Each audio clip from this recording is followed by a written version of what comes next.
যোগমায়া দেবী মহামায়া দেবীর আশীর্বাদ প্রাপ্ত করলেন।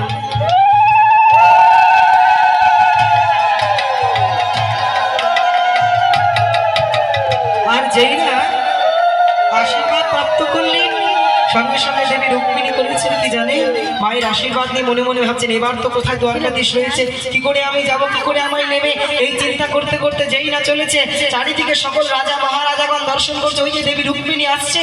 আর এদিকে হলো কি, হঠাৎ শ্রীকৃষ্ণ দ্বারকাধীশ ভগবান ওই সকল রাজন্য বর্গের মাঝখান থেকে সখী মণ্ডলের মাঝখান থেকে রুক্মিণী দেবীকে হরণ করে নিয়ে গমন করলেন। আর যেই না গমন করলেন, রথে রথে আরোহণ করার সঙ্গে সঙ্গে দ্বারকাধীশ ভগবান রথ চালিয়ে নিয়ে রুক্মিণী দেবীকে হরণ করে নিয়ে চলে গেলেন।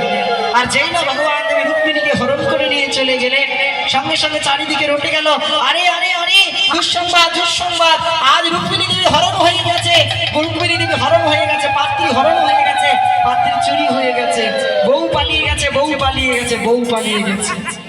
এইদিকে বরযাত্রী বর সব চলে এসেছে। আর এসে কি করেছে জানো, রাজা সুন্দর